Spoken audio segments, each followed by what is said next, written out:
We're going to take a quick break. When we come back, San Francisco police are about to give an update on the attack on the husband of the Speaker of the House, Nancy Pelosi, in their San Francisco home. See live picture share. This is San Francisco, California, the home of the House Speaker, Nancy Pelosi. We are awaiting a police update. The chief of police in San Francisco due to brief any moment on a violent attack overnight there, an assault, a physical assault with a hammer on Paul Pelosi, the Speaker's husband. As we await the new details, let's move back now. Just moments ago, San Francisco police gave a brief update on the brutal attack of Paul Pelosi, the husband of House Speaker Nancy Pelosi. A source says the intruder who brutalized Paul with a hammer was searching for the Speaker. According to police, the suspect broke into Pelosi's San Francisco home just before 2:30 a.m. The source tells CNN that the intruder yelled, "Where is Nancy?" before the attack. The police chief described what was happening when 3 officers reached the house. When the officers arrived on scene, they encountered an adult male and Mr. Pelosi's husband, Paul. Our officers observed Mr. Pelosi and the suspect both holding a hammer. The suspect pulled the hammer away from Mr. Pelosi and violently assaulted him with it. Our officers immediately tackled the suspect, disarmed him, took him into custody, requested emergency backup, and rendered medical aid. Well, that's right, Victor. The police gave us precious little. They did identify the suspect as David DePape. We have been, our investigative team has been looking at some of his social media postings, some references on his social media postings about the January 6th committee. He calls it the Democrat Farce Commission, or the committee. Again, this is part of the reason why the FBI is assisting in this investigation. Yeah, painting the picture of a rather disturbed individual. Jamie, we know from that short police briefing that the Capitol Police were responding to a priority well-being check. I know you have more details. Our sources have told us that they do think this was at least partially politically motivated, that when the attacker came in, he confronted Mr. Pelosi in the home, and he was shouting, quote, "Where is Nancy? Where is Nancy?" We're also told that the assailant was trying to tie up Mr. Pelosi, and it appears that when the police arrived, he said, "We are waiting," quote, "until Nancy got home," and then he just kept saying, "We're waiting for Nancy," and attacked Mr. Pelosi. It was a very short press briefing, but from what we heard, what stood out to you, the weapon of choice here being a hammer? So, very short briefing by Bill Scott, very good police chief. I worked with him when we were in the LAPD together, but he gave us a clue when he personally thanked one of the 911 operators, which tells us a little bit about how police, it indicates that there may have been a phone call, that Paul Pelosi could have gotten to a telephone. Now, when you have a congressional leader, that house is going to have alarms, it's going to have cameras, all of that's installed by the Capitol Police.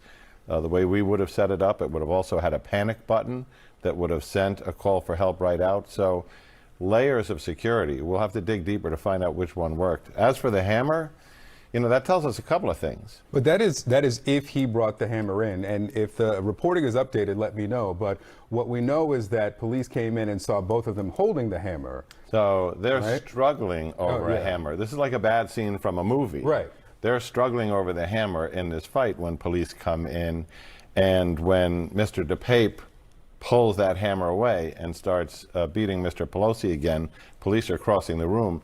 You know, the way Bill Scott described it, it almost sounded in slow motion. This probably happened within 2 seconds. They come in, they see them struggling over the hammer, he gets the hammer, he's hitting him, and they tackle him. Yeah, what we don't know is if Paul Pelosi picked up a hammer after this man broke in and then went after him, because DePape is also himself, right, in the hospital. And we'll continue to follow the latest involving the attack on the husband of House Speaker Nancy Pelosi. Our teams have arrived on the scene there, and we have details ahead. And then just finally, as you mentioned at the top, what is so chilling here are the words that this suspect allegedly spoke as he entered this residence behind me. "Where's Nancy? Where's Nancy?" It appears as that he was looking for the Speaker of the House, encountering her husband who was here. That they engaged in some type of altercation. Police arriving, tackling that suspect, both of them going to the hospital. That suspect now, again, being charged with multiple crimes. Guys. Yeah, that suspect telling the police who arrived there on the scene that they're waiting for Nancy.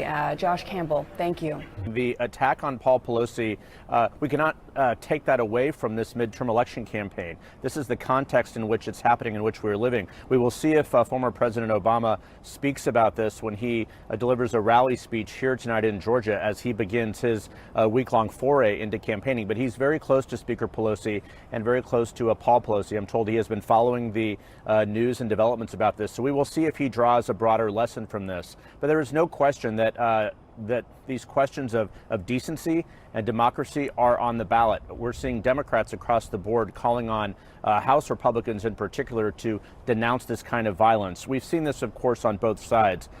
So we have to be careful in terms of assigning any blame. Up next, the attack on Pelosi's husband comes as top Democrats, including President Biden and former President Obama, are out there on the campaign trail tonight. Their reactions, that's next. All right, we begin this morning with the husband of House Speaker Nancy Pelosi recovering in a hospital after a violent attack at the couple's San Francisco home early Friday morning.